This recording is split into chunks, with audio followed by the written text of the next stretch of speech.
Laban tayo, PSL. Yes po, Your Chair. Na yung coach. Tatanungin ko yung coach. Ano nangyari? Well, yun nga po, Mr. Chair, during the... Nung second half, di kita na laban, correct? Bali po, nung first half po, ang dikit po, Mr. First half, Chair. yes, first half, I'm sorry. Apo. Ano, Bali, nung during the third quarter, Mr. Chair, yung for me, no, na naging magandang adjustment na ginawa nyo, naging madikit yung depensa, and at the same time, Mr. Chair, wala ako adjustment ginawa dahil ako yung coach. well, Mr. Chair, yun nga po, during the first half po kasi, Mr. Chair, yung defense nyo po during that time was hindi po siya ganun kadikit katulad po nung third quarter. And Wala yung ako players adjustment nyo na po ginawa. And yung players nyo po nung third quarter was so aggressive po during that time, Mr. Chair. Alright.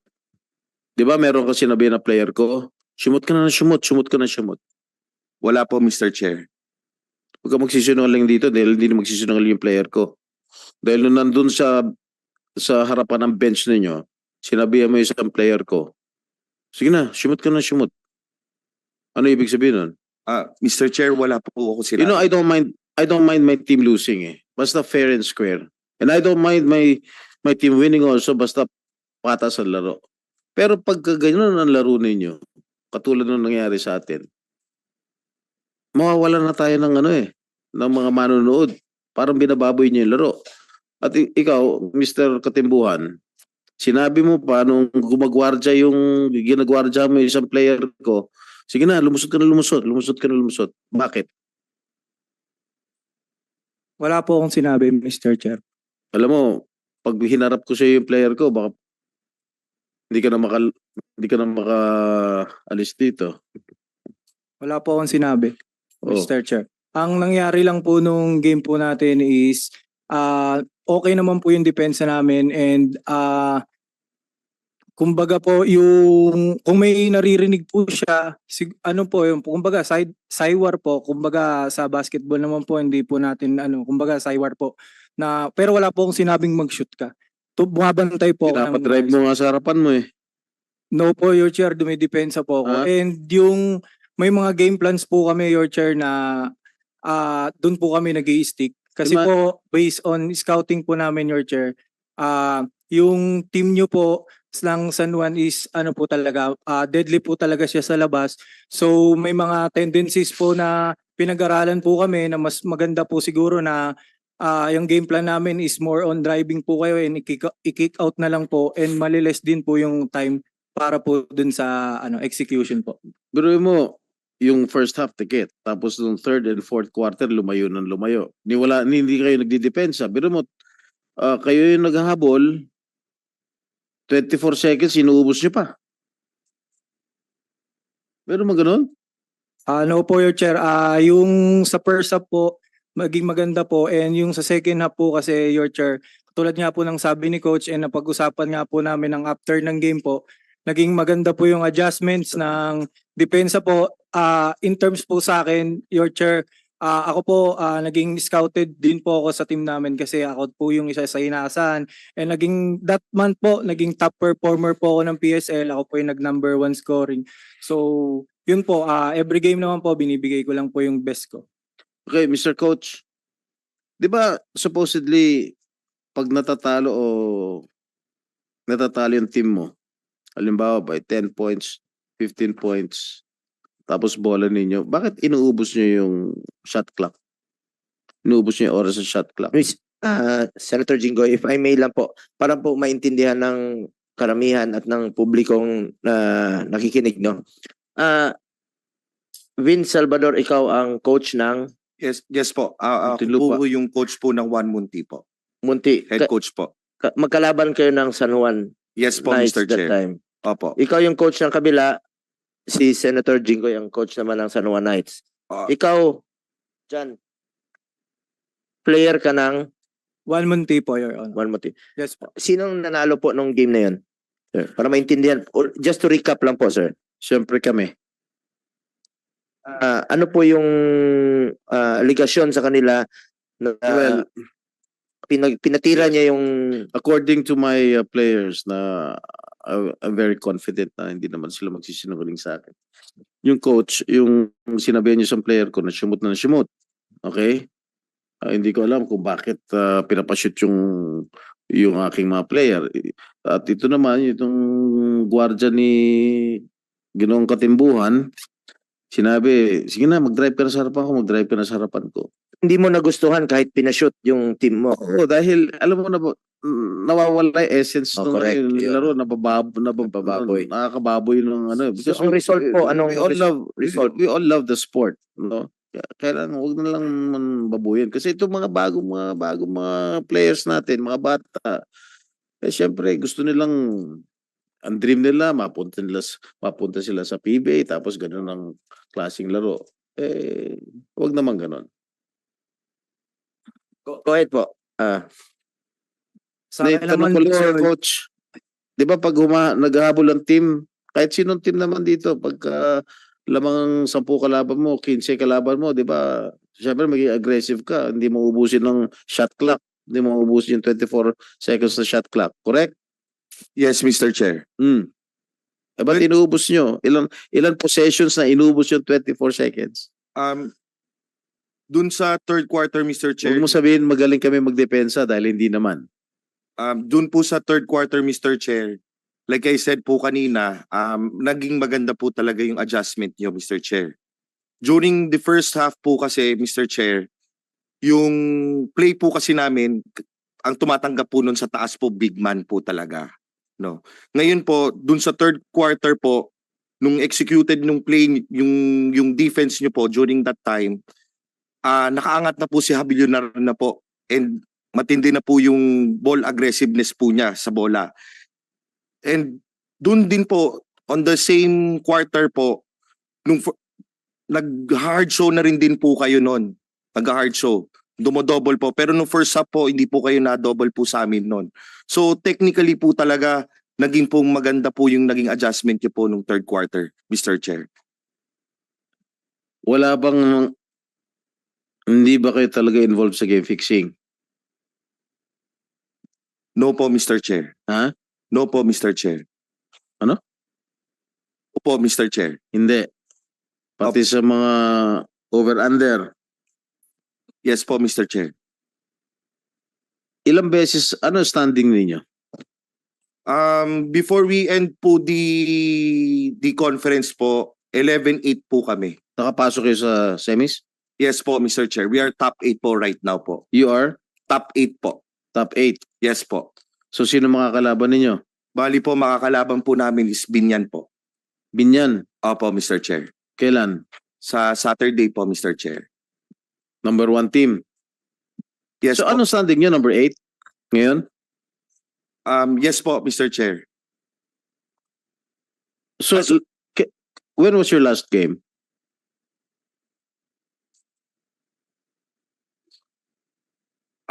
Monday po, Mr. Chair. Sino nakalaban ninyo? Escobets po. Nanalo kayo? Opo, Mr. How Chair. many points? Around 6 points po, Mr. Chair. Alright. So, sa Monday may laro kayo? Sa Saturday, Saturday. Saan? sa Binyan po. Binyan. Yes, Mismo sa Mr. Chair. Binyan? Sorry, Mr. Chair. Fuel oil po. Sorry po. So sa amin, Yes, Mr. Chair. San Juan. Alright, paki-monitor lang yung laro nila. Although, masyado malakas kasi yung kalaban nila eh. Kung hindi kayo na-involve sa game fixing, wala bang lumalapit sa inyo para sumali o mag-participate sa game fixing? Wala po, Mr. Chair. Sa mga players mo, wala bang mga nakakausap? Wala din po, Mr. Paano ka Chair. nakakasiguro? Nakakausap ko din po yung mga players ko po, Mr. Chair. Kayo ba talagang pagdating ng game, kada game, laban? O minsan sinasabi niyo, huwag tayo manalo rito kasi ganyan-ganyan. No, Mr. Chair. Palagi po kami, our intention is to win po talaga po, Mr. Chair. Sige. All right. MPBL, Commissioner Duremdes. Sir, Last before we go to MPBL, I would like to acknowledge the presence of Senator Bato de la Rosa, our kung meron pong the destroyer ang PBA si Distrito, our bulldozer, Senator Bato de la Rosa. Magaling rin to mag-basketball. Binubulldoze niya lahat ng kalaban niya. Tabi. Pero kung gusto niya sa bantayan, sa right hand drive lang po ito. Bantayan niyo siya sa kanan parati. Librehin niyo yung kaliwa. Hindi siya dadaan doon. Right lang talaga siya. Senator Jinggoy. Thank you, Senator Bong. Commissioner Duremdes, during the last hearing, when you were absent, your legal officers, sino ba yung nandito? Your Honor, si Joe Ramos. Yeah. Is he here? Yeah, he submitted a list of several players who were tagged or suspected of participating in game fixing. And there are at least, how many? 20? 47? 47 players that are suspected in participating in game fixing.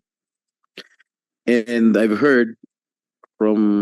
seen in social media posts that some of the players here are included in the next MPBL season. Why is that so? Good morning, Mr. Chair, Senator Bongo and Senator Bato and Senator Jinggoy. Yung 47 list namin, they were given the chance to make an appeal to letter, and some out of 47, parang 27, 17 lang po nag-appeal formally to us. So yung iba, pinasent namin sa committee, and then tingnan namin yung appeal nila, pinasent namin sa founder namin, and then some were being approved by the committee na makabalik po sa season na to. Kasi itong yung sinabit nyo ng listahan, the list that you submitted before this committee, meron red card. Meron pa ba ibang kulay? Yellow. Yung mas mababaw yung yellow, no? Yes po, Ito Senator. red card na. So ibig sabihin, matindi itong participation dito sa game fixing. Kung naka-red card na. What is the difference between yellow card and red card? First, Your Honor, meron po kaming integrity service provider, which is a sports radar. Yan pong one of the basis namin kung yung certain game or yung team na yun ay merong game manipulation for that day, for that game itself. And then saka namin umpisan yung investigation, and mabibigyan po sila ng yellow card, serve as warning and final warning kung the next game or the following games na meron sila. And yun ang nababanggit na natin kanina, yung eye test. Nakikita talaga minsan sa game yun, most of the time. For example, yung player in-award ng 2 free throws. Ito wala tong depensa eh. 2 free throws and na-miss niya pareho, pero nagka-violation yung second free throw, bibigyan pa siya ng pangatlo, and the third time air ball. So bihira ata yan. So yun yung mga nakikita natin minsan. So bi-issue na namin ng red card po yun. Nung inisyohan nyo, ito mga 47 players na tumaan sa yellow card to? Yes po yun. So may warning na. May warning na po. So na-determine nyo na umulit ito kaya may red card. Tama ba? Yes po. Alright. 17 players have already appealed. What was the result of the appeal? Did you consider them to play again sa next season? Ang iba kasi, Your Honor, ano lang sila yung mga players kasi hindi naman sila key player. Gaya nung sinasabi natin, yung mga scorer talaga, yun talaga minsan nakikita mong disparity dun sa stats. And then yung iba nakikita namin sa minutes, hindi naman talaga masyadong pinapalaro.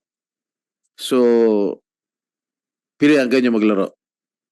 Based po dun sa evaluation ng management committee, pinasend po namin sa founder and siya po nag-decide na pwede po ibaba sa yellow card ulit. Because I already mentioned the names during the last hearing at lumabas na yata sa media o sa press itong mga pangalan itong mga players and marami rin nagtatanong sa akin kung bakit pinalalaro pa ng MPBL dahil syempre nabanggit na yun ng mga pangalan, red card to, active to sa game fixing, dapat hindi na pinalalaro. What happened to the 30 other players na hindi nag-appeal? Do you consider them guilty? Your Honor, first, ko lang muna, tatlo lang muna yung tatlong players lang yung na-downgrade sa yellow card ulit. And the rest kasi yung hindi nag-appeal, di pa namin sila personally kinakausap. Actually, yung mga nakausap na namin, yun yung mga nag-appeal muna. So, ito naman yung mga remaining na naka-red card, under investigation pa po sila. Itong katimbuhan, Bacolod ka ba dati?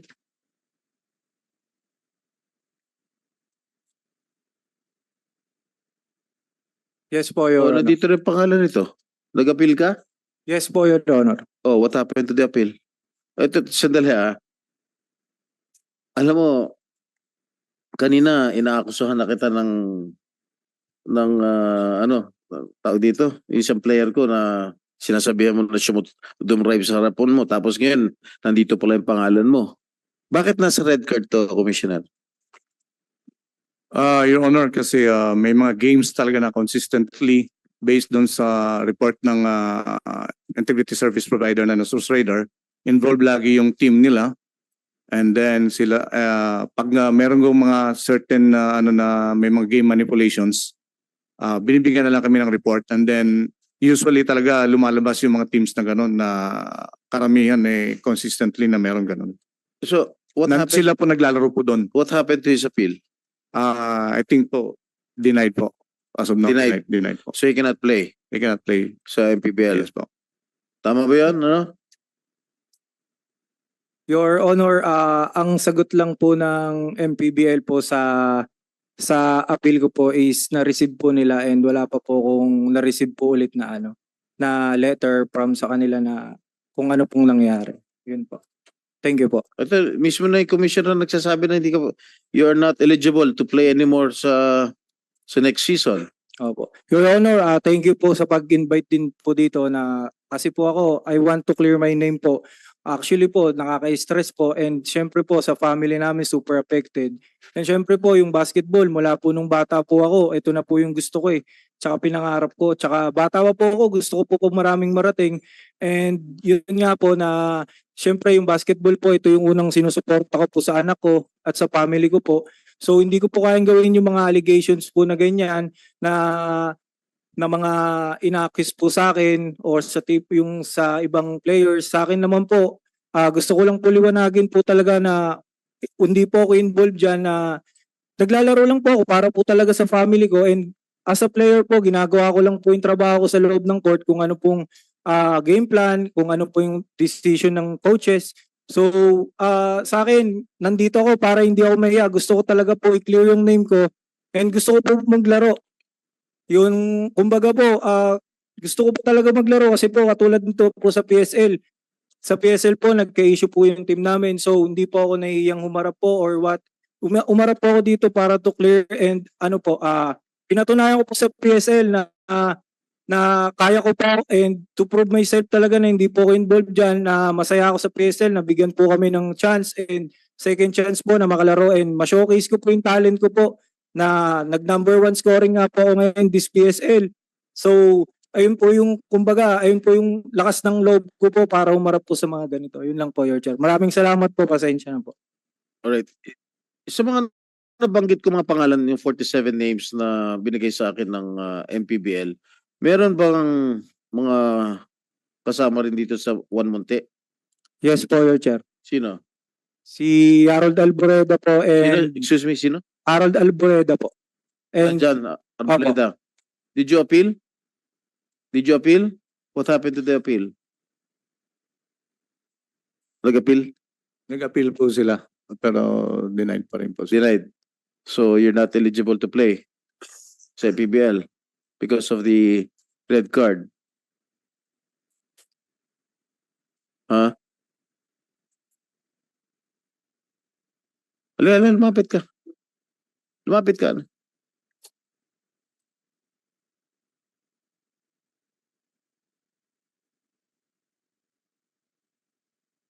Nagbigay ba ng warning sa'yo? Mr. Arboleda? Oh, meron po, yellow card po. May warning binigay sa'yo? Opo. Oh. Bali po nangyari po nun, dati po kasi parang nasa 140 po kami, parang ganun pinatawag po kami. So, ang sabi lang po sa amin, mag-appeal lang po kami. Nag-appeal naman po ako, tapos nung pa-start na po kami ng Bacolod, parang 3 games lang po ako. Ano po, bigla na lang po red card. Hindi, dadaan ka muna sa yellow card bago ka. Opo, meron na po ako yellow card. Tapos maglalaro na po ako nakapag-appeal na po ako noon. Tapos okay, akala ko okay na po. Tapos nakalaro lang po ako ng 3 games, 3 to 4 games. Tapos po na red card na po ako. Na red card ka na. Yes po. Baka meron ka talaga kalokohan ginagawa. Wala po, Senator. Wala po. Saan ka ba bago ka nag-MPBL, saan ka naglalaro? PBA po. PBA? Opo. Ex-pro ka. Yes po. Anong team? NLEX po. NLEX. Ba't ka tinanggal? Bali po, loaded din po. Tapos Ano? loaded po yung Marami team. kang kapwesto. Opo, tsaka po nagpalit din po ng coach. Bali po nag-tryout kami kay Coach King, parang hindi na po ako nakuha. Ilang taon ka nanatili sa PBA? 2 years po. 2 years. Opo. Alright. Sino pa yung mga ibang players na kasama dito sa listahan? Sino? Rusey Koga po. Nandyan? Opo. Ano pangalan? Rusey Koga po. Jose Koga. Yes po. Bacolod. Opo. Oh. Nag-appeal? Nag-appeal ka?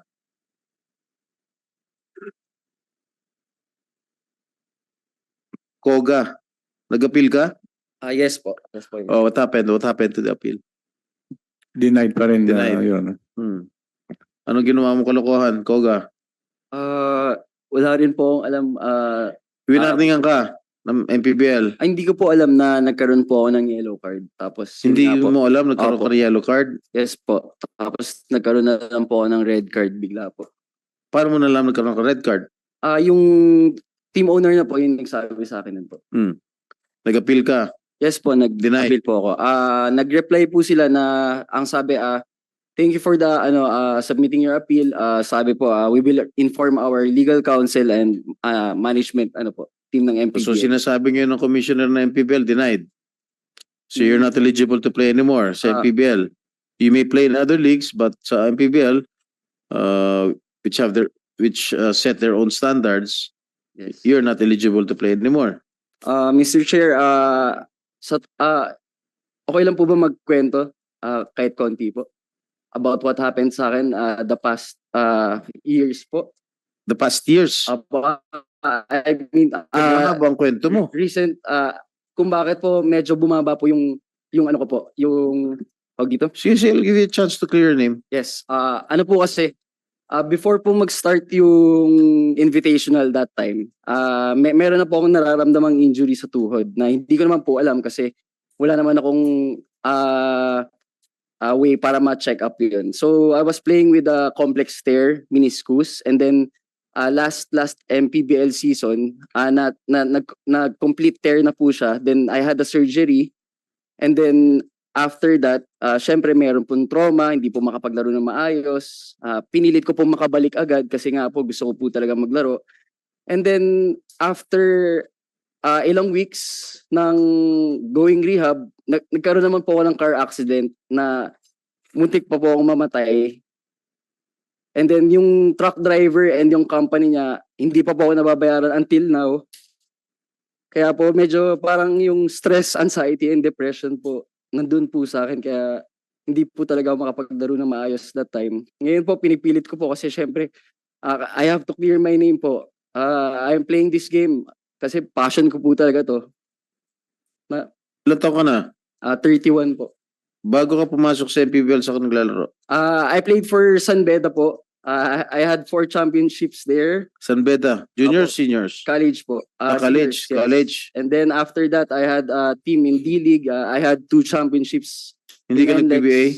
PBA D-League po. Nag-PBA ka? PBA D-League lang po. D-League. Opo. Ah. And then 1 champion in Happy Fresh Fighter sa PBA D-League. And then I got drafted po ng Meralco way back 2016 po. Oh, Senator Jingo, if I may lang po, gusto lang nating malaman kasi yung nakakaalam lang ng yellow card, red card. Pwede ba MPBL commissioner, ano itong yellow card? Kailan ka isyuhan ng yellow card? Kailan ka isyuhan ng red card? Ano yung bawal? Ano bang guidelines ninyo dito sa tinatawag na yellow card, red card at ano pa? Mr. Chair, aside from dun sa report ng Sports Radar, yung integrity service provider namin, nagbe-base din kami minsan sa mga stats nila and then team performance. And then eye test po, yun. Nakikita talaga sa court minutes. How did you came up with this idea, itong red card, yellow card ito? Para saan po ito?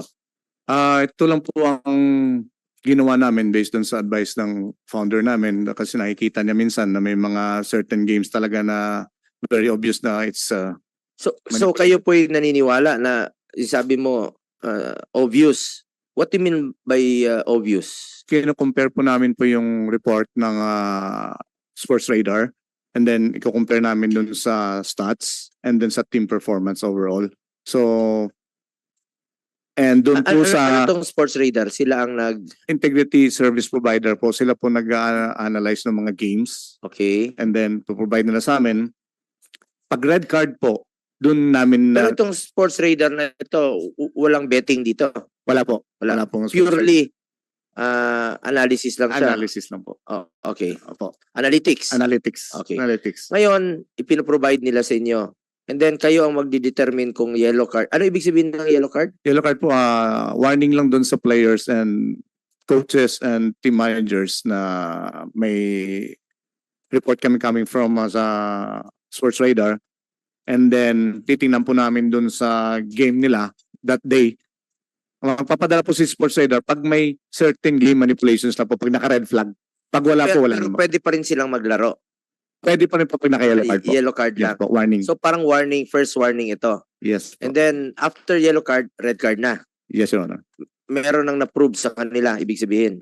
Red card. Parang magsasend ulit si Sports Radar ng report sa amin and then makikita namin same team pa rin. As you can see, Your Honor, same mag-teammates pa rin sila kahit saan sila mapuntang ligaw. NPBL or PSL. So suspendido na itong red card. Yes po. Hindi na sila makakalaro. So far, hindi pa. Paano ma-reconsider? Paano natin malalaman kung paano nyo? Parang actually parang trabaho na rin to ng GAB, no? Parang sila na ang nagsasanction. Kaya bubuuin natin tong batas na ito. Sino yung final sanction since ang GAB ang nagbibigay ng license dito. So yung ngipin ang kailangan. Pero in fairness naman sa lahat ng players na wala nang hanap buhay, kawawa naman kung hindi totoo talaga, no? Gusto talaga natin malaman yung katotohanan. So, paano natin buuin ito? Paano natin malalaman ang katotohanan? Parusahan ang dapat parusahan.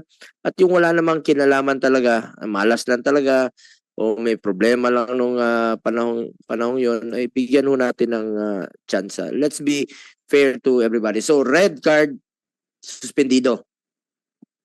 Yes po. Until when? Until yung ina-ask lang ng aming founder sa kanila, Senator.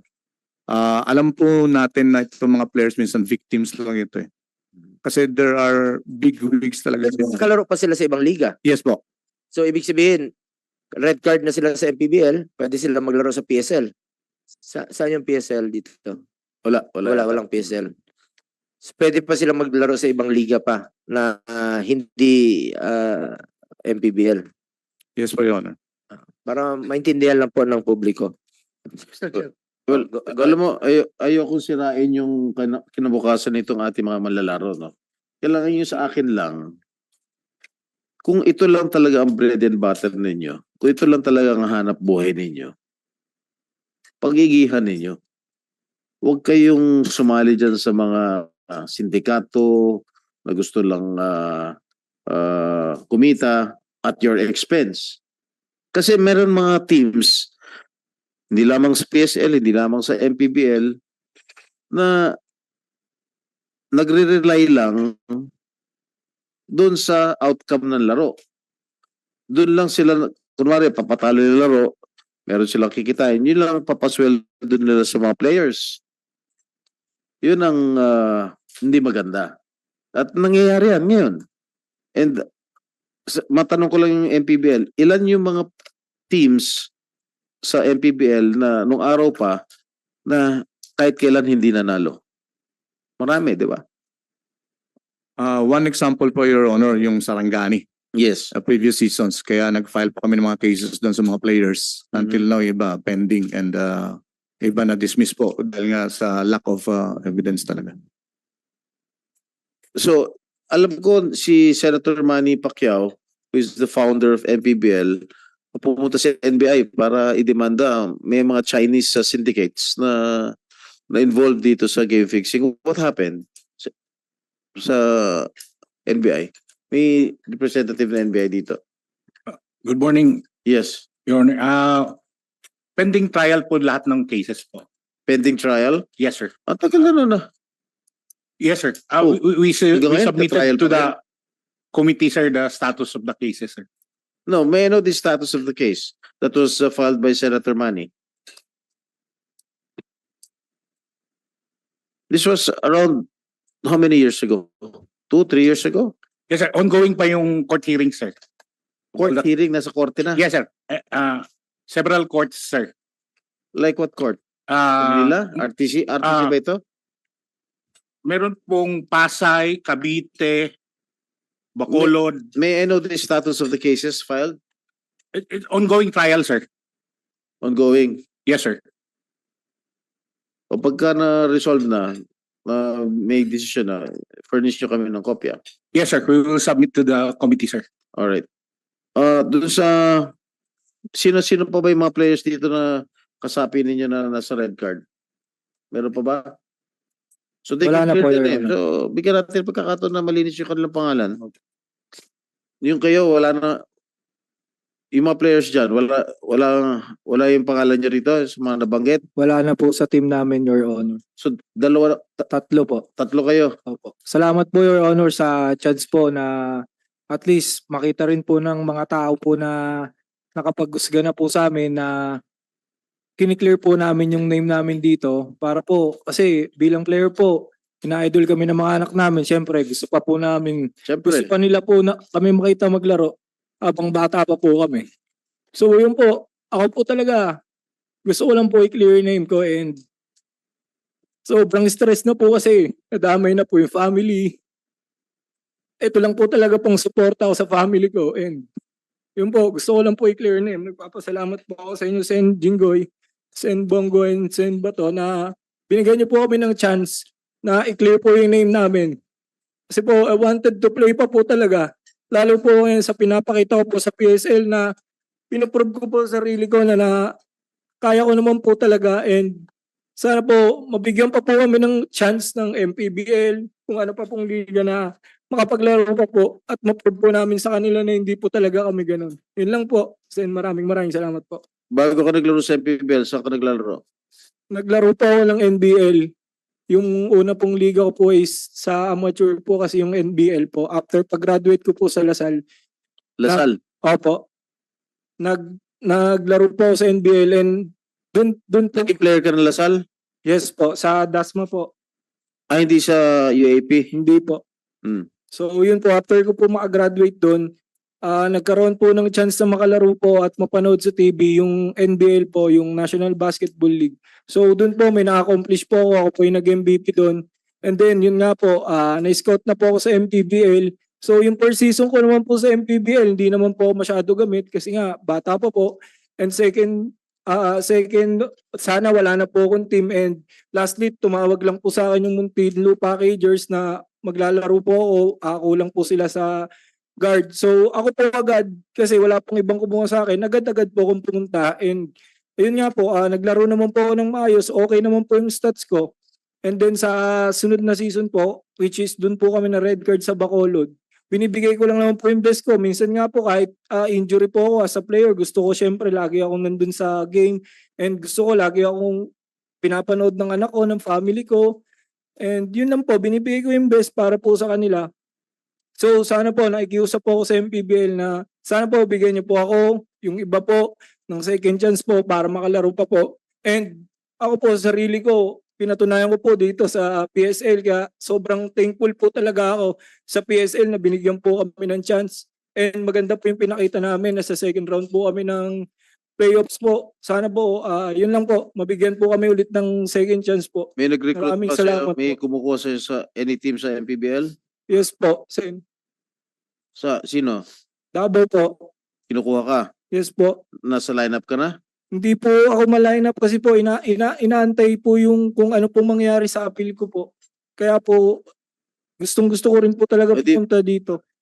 Yeah, naka-red siya. So, ang kasasabi lang ni Commissioner Kenneth na he's not eligible to play sa MPBL next season.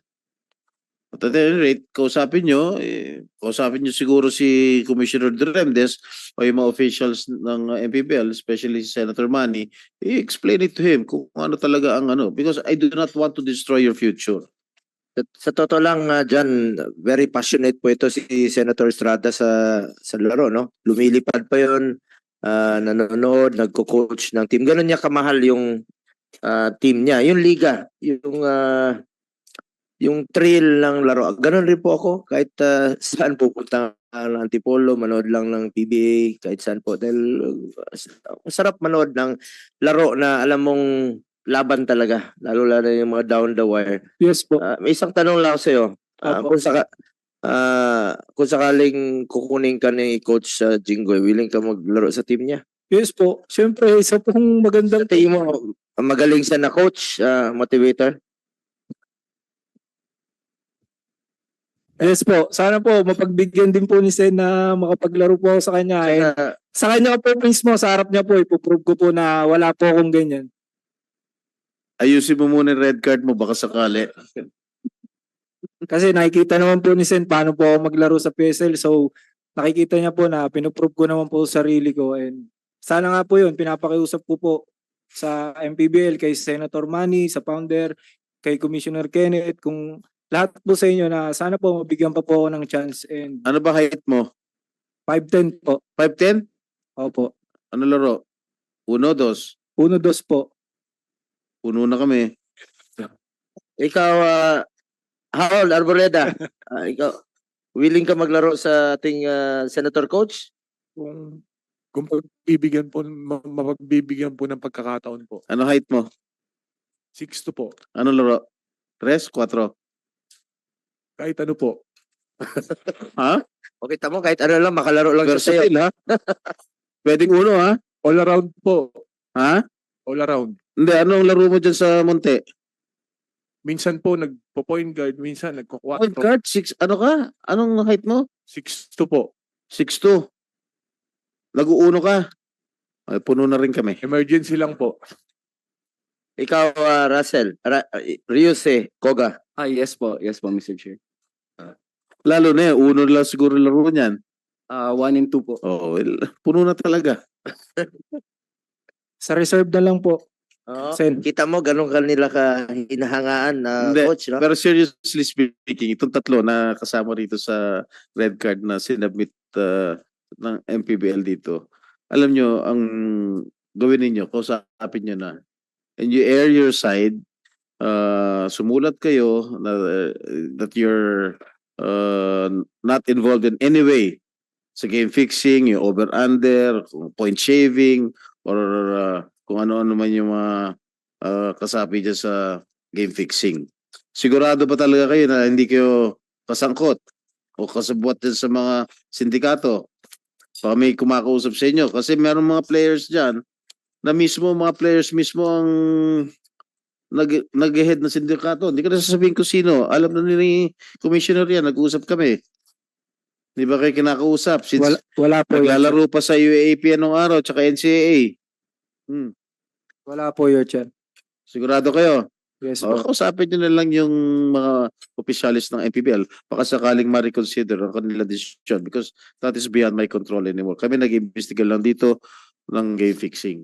Maraming Okay. salamat po, Your Chair. Maraming salamat po.